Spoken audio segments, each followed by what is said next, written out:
IIT JEE advance 2022 का हमारा ये आया हुआ एक सवाल है, और तुम ये सुन के बहुत ज़्यादा शॉक फील करने वाले हो कि लगभग 1,10,000 लोगों ने इसको जेईई एडवांस के पेपर में अटेम्प्ट किया था। 46,000 ने अटेम्प्ट ही नहीं किया था, अनआंसर्ड छोड़ दिया था। पर जिन 1,10,000 ने अटेम्प्ट किया था उसमें से सिर्फ और सिर्फ 5% लोग इसका आंसर सही कर पाए थे। दैट इज़ 8,000 लोग ही इसका सही आंसर दे पाए थे। और जब मैं तुम्हें सवाल कराऊंगा तो तुम्हें रियलाइज़ होगा यार कितना आसान सवाल है ये। लाइक पेपर के सबसे ज़्यादा आसान सवालों में से एक होगा ये। डायरेक्ट वेन डायग्राम से करने वाला ये प्रोबेबिलिटी का सवाल है। ज़्यादा तुम्हारी बेस थ्योरम, कंडीशनल प्रोबेबिलिटी वगैरह तो यूज़ भी नहीं हो रही इसमें। मतलब आई फील कि कुछ कुछ तो 10th क्लास के बच्चे भी इसे कर लेंगे जिन्होंने 3 वाला वेन डायग्राम ट्राई कर रखा होगा। बट एनीवे, इसको अपन सॉल्व करना शुरू करते हैं, फिर इन सब बातों पर बाद में आएंगे। सबसे पहले सवाल को रीड करते हैं। ये बोल रहा है 900 लोगों का डेटा जो है कलेक्ट किया गया, जिसमें से 190 जो थे जिनको फीवर था, 220 को तुम्हारा कफ था, 220 और है जिनको ब्रीदिंग प्रॉब्लम है। इसमें कॉमन भी हो सकते हैं कुछ, ऑब्वियस सी बात है वो तो। अब इसके बाद ये आगे कुछ और डिटेल्स दे रहा है कि भाई 330 लोग थे जिन्हें फीवर था, कफ था, या फिर दोनों भी हो सकते हैं। मतलब ये फीवर और कफ के यूनियन की बात हो रही है, समझ गया भाई। और 350 जो है जिनको कफ था और ब्रीदिंग प्रॉब्लम भी हो सकती है। तो ब्रीदिंग प्रॉब्लम और कफ दोनों की यूनियन की बात हो रही है। और 450 ऐसे थे जिनको फीवर, ब्रीदिंग प्रॉब्लम या दोनों थी। और भाई हमारे 30 लोग और हैं नई कैटेगरी है जिसमें सबको तीनों प्रॉब्लम थी भाई। अरे भाई साहब, ये तो इनकी तो बुरी वाली बैंड बजी है, वो कोविड वाले ही हैं। आई होप इसमें से 30 के 30 बच गए हो, बट एनीवे। तो यार ये सिंपल सवाल है, देखो देख के ही पता चल जाना चाहिए। अगर किसी ने पहले सॉल्व कर रखा है तो तुरंत ही सॉल्व कर लेगा, तो तुम आगे के पार्ट पे स्किप कर सकते हो डायरेक्ट। बाकी लोग यार बहुत अच्छे से ध्यान दो, ठीक है। वेन डायग्राम मैं यहाँ पे बनाने वाला हूँ, उससे पहले कुछ डिटेल्स में लिख लेता हूँ। Number of people suffering from fever हमारे यहाँ पर हो जाएंगे 190। ऐसी सारी डिटेल्स लिख लेता हूँ मैं। हमारे पास number of people suffering from cough है ना, नंबर ऑफ़ कफ, ये हमारे हो जाएंगे 220 लोग। इसी तरह से सारी डिटेल्स मैं यहाँ पर लिख देता हूँ। ऑल राइट, तो ये सारी इन्फॉर्मेशन लिख दी यार, इसको एक बार अच्छे से पढ़ लो यार। ये नंबर ऑफ़ फीवर यूनियन कफ है ना, फीवर और यूनियन के मिला के जो हमारे नंबर्स आ रहे हैं वो 330 दे रखे हैं। ये हमारे 350, ये 340, और ये सबका जो इंटरसेक्शन है, सबका जो ट्रायोलॉजी बना दी इन लोगों ने, ये हमारी सिर्फ 30 ही है। 30 लोग हैं, इनको सब कुछ है। अब इसका वेन डायग्राम देखने में कुछ ऐसा बनेगा जो कि हम यहाँ पर जो है स्क्रीन पे देख सकते हैं, ठीक है। देखो, नंबर ऑफ़ फीवर इसने 190 दिया और नंबर ऑफ़ कफ इसने 220 दिया है। तो ऑब्वियसली इन दोनों को ऐड कर देंगे तो ज़्यादा एलिमेंट्स हो जाएंगे ना, क्योंकि ये कॉमन वाले भी काउंट कर लेगा 2 बार।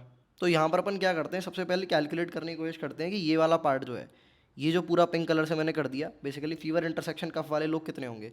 तो इसके लिए सिंपल फार्मूला लगा देंगे। देखो, ये डिटेल चाहिए, ये डिटेल चाहिए और ये डिटेल चाहिए। इससे लाइक फार्मूला तुम्हें याद ही होगा, N of F union C का हमारा क्या फार्मूला होता है। तो ये देखने में हमारा नीचे मैंने फार्मूला लग दिया, देखो कुछ ऐसा हो जाएगा, है ना। ए यूनियन बी का फॉर्मूला क्या होता है, N A plus N B minus N A intersection B. Intersection क्योंकि 2 बार रिपीट हो रहा होता है तो एक बार माइनस कर देते हैं। तो सारी डिटेल, सारे जो नंबर है अपन यहाँ पर डाल देंगे। तो एफ यूनियन सी ये 330 के बराबर है, और ये भाई साहब हमारे 190 के बराबर है, ये भाई साहब हमारे 220 के बराबर है, और ये भाई साहब तो हमको निकालने ही है। तो इसको अपन एज इट इज लिख देते हैं। इसके बाद सीधे इसकी वैल्यू मैं अगर यहाँ पर लिख दूँ तो ये हो जाएगी मेरे पास, N of F intersection C will be equal to 8080, है ना। सारे क्रॉस प्लस माइनस मैंने एकदम से कर लिए। ऑल राइट, तो ये जो पूरा पार्ट है, ये जो पिंक कलर का मैंने किया, ये पूरा 80 होगा। पर कमाल की बात ये है कि उसने दे रखा है कि जो तीनों कॉमन है जिनमें, वो 30 है। तो ये वाला जो नंबर है, ये वाला जो पार्ट है, इसको इसने ऑलरेडी दे रखा है कि ये 30 के बराबर है। जो वाइट कलर से कर रहा हूँ ना, ये 30 के बराबर इसने ऑलरेडी दे रखा है। तो ये मेरा 30 के बराबर है। तो इसके ऊपर वाला रीजन लाइक वो कितना हो जाएगा, ये 50 हो जाएगा, ठीक है। आई होप तुम समझ गए होगे। ये वाला 30 है और ये वाला 50 है, दोनों का मिला के 80 है जो अपने नंबर निकाला है। तो यहाँ पर अपन डायग्राम को थोड़ा बड़ा कर लेते हैं। इस पर मैंने लिख दिया 50, इस पर मैंने लिख दिया 30। अब सेम जो चीज़ है भाई, बिल्कुल एग्जैक्ट सेम चीज़ मैं करने वाला हूँ कफ और ब्रीदिंग प्रॉब्लम वालों के साथ। सेम वो यूनियन वाला फॉर्मूला लगाएंगे। अगर हम यहाँ पर ध्यान से देखें तो हमें एन सी दे रखा है, और हमें एन बी दे रखा है, और हमें एन सी यूनियन बी दे रखा है। तो वही सेम चीज़ करनी है। 440 माइनस 350 आ जाएगा हमारे पास, जो कि हमारा टोटल 90 के बराबर आएगा। मतलब ये पूरा रीजन जो है ये 90 के बराबर है। इसमें से 30 को सेपरेट कर देंगे तो हमारे पास 60 बचेगा इधर। सेम चीज़ ब्रीदिंग और फीवर वालों के साथ कर देंगे। अब मैं उसको रिपीट नहीं करूँगा, अब तुम समझ ही गए हो यार, इतने तो तुम होशियार हो एडवांस लेवल सवाल की अगर वीडियो देख रहे हो। तो ये वाला पार्ट जो है हमारा 40 के बराबर हो जाएगा। तो यहाँ लिख देते हैं 40, ठीक है। टोटल 70 आएगा, उसमें से 30 घटा देंगे क्योंकि वो तीनों का ट्राई हुआ है। और ऑब्वियसली पूरा जो सैम्पल स्पेस है वो ऐसे हम रेक्टेंगल के फॉर्म में से ऐसे बनाते हैं, क्योंकि टोटल डेटा तो उसने 900 लोगों का दिया है। पर ज़रूरी थोड़ी सबको बीमारी हो, कुछ नॉन बीमारी वाले भी होंगे, उनका भी नंबर भी कैलकुलेट करते हैं। रुक जाओ, अब भाई इनकी वैल्यू भी तो निकालनी है अपने को, ऐसी थोड़ी बैठे रहेंगे।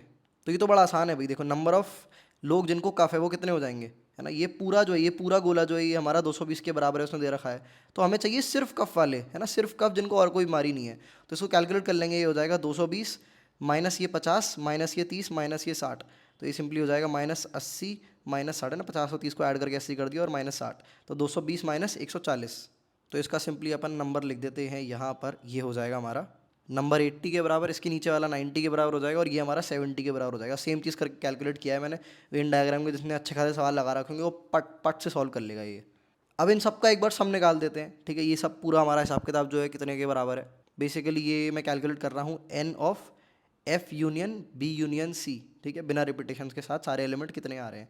तो यही 70 + 50 + 80 + 30 + 60 + 60 सॉरी + 40 + 90, ये सारे कैलकुलेट करने हैं अपने को, तो ये हमारा आ जाएगा 420 के बराबर, ठीक है।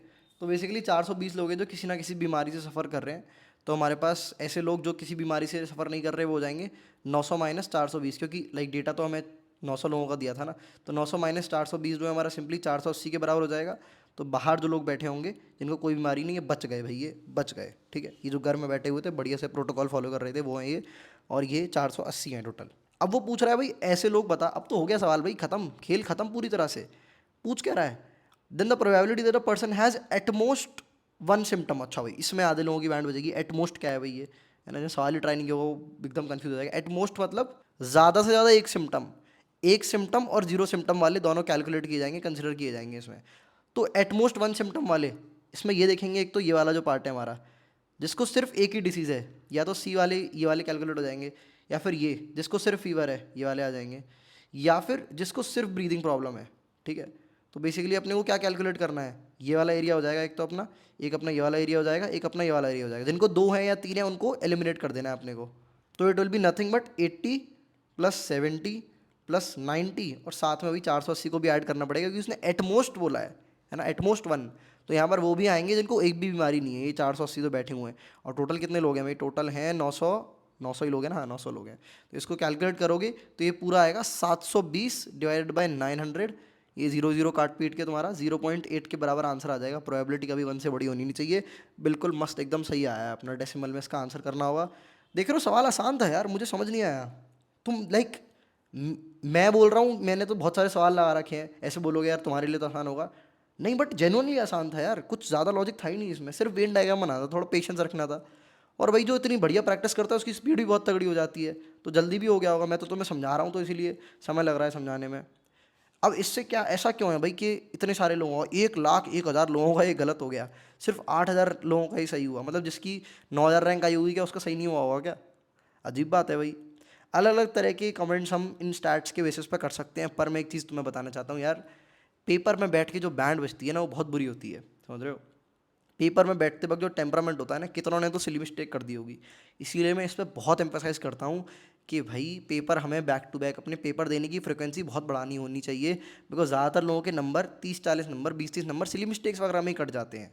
कितनों को आता होगा उन्होंने अनअटेम्प्टेड छोड़ दिया होगा क्योंकि शक्ल इसकी इतनी बड़ी है, क्योंकि इतनी गंदी शक्ल वाले सवाल हमारे मॉड्यूल्स में कम होते हैं। खुद जाके देख लो अपनी मॉड्यूल खोल के, इतनी गंदी शक्ल इतने बड़े डेटा वाले सवाल कम मिलते हैं हमें बहुत ज़्यादा। दैट इज़ वाई पेपर देने की फ्रिक्वेंसी भाई बहुत बढ़ानी है। इससे मैंने तो ये सीखा, तुमने क्या सीखा ये मुझे कमेंट में बताओ। ऑल राइट, फिर मिलते हैं भाई। अपार्ट फ्रॉम दैट भाई किसी को अगर एक्सक्लूसिवली एडवांस लेवल प्रैक्टिस करनी है, बहुत ज़्यादा तगड़े लेवल की स्ट्रेंथनिंग करनी है, ये तो हम PYQs करें इस वीडियो में अपन ने, बट किसी को लाइक बहुत सारी अलग अलग बुक्स होती हैं इनमें अच्छे अच्छे क्वेश्चन होते हैं हमारे, वो अगर प्रैक्टिस करने हैं, वो मास्टर करने हैं, तो एक सेट ऑफ 60 हमारा प्रोग्राम है जिसकी डिटेल्स जो हैं वो सारी की सारी तुम्हें वेबसाइट पे मिल जाएंगी। मैं यहाँ पर डिटेल्स देने नहीं बैठा हूँ, बट वो जाके चेकआउट कर सकते हो if you are truly interested in building your problem solving skills up to advance level, ठीक है। All right, see you in the next one.